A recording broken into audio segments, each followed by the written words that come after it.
It was a beautiful morning on the island of Sodor.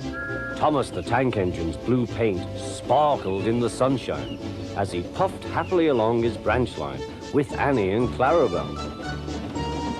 He was feeling very pleased with himself.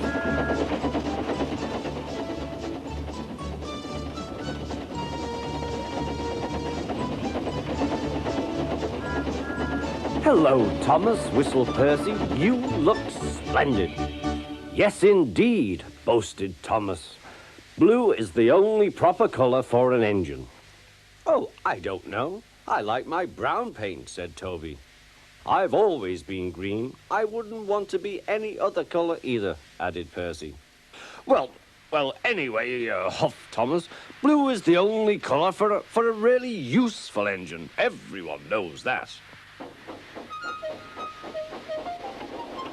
Percy said no more. He just grinned at Toby. Later, Thomas was resting when Percy arrived. A large hopper was loading his trucks full of coal. Thomas was still being cheeky. "Careful," he warned. "Watch out with those silly trucks." Go on, muttered the trucks. "And by the way," went on Thomas, "those buffers don't look very safe to me." The last load poured down. "Help! I'm choking!" cried Thomas. "Get me out!" Percy was worried, but he couldn't help laughing. Thomas's smart blue paint was covered in coal dust from smoke box to bunker. "Ha ha," chuckled Percy. "You don't look really useful now, Thomas.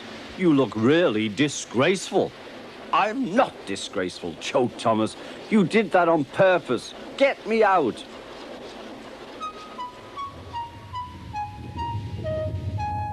It took so long to clean Thomas that he wasn't in time for his next train. Toby had to take Annie and Clarabelle. "Poor Thomas," whispered Annie to Clarabelle. They were most upset.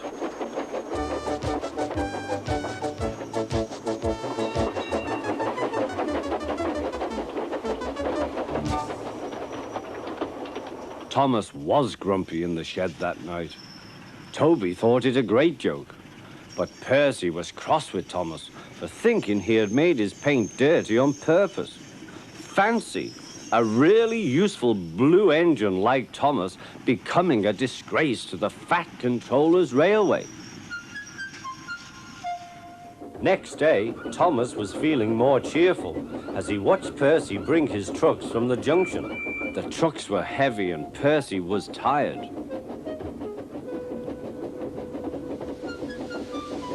"Have a drink," said his driver, "then you'll feel better." The water column stood at the end of the siding with the unsafe buffers.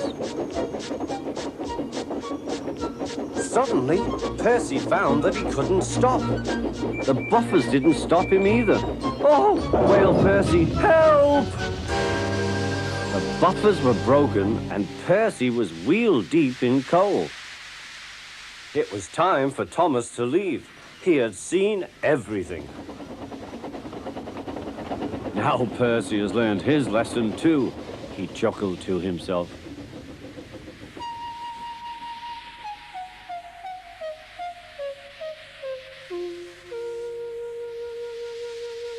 That night, the two engines made up their quarrel. "I didn't cause your accident on purpose, Thomas," whispered Percy. "You do know that, don't you?" "Of course," replied Thomas, "and I'm sorry I was cheeky. Your green paint looks splendid again, too. In future, we'll both be more careful of coal."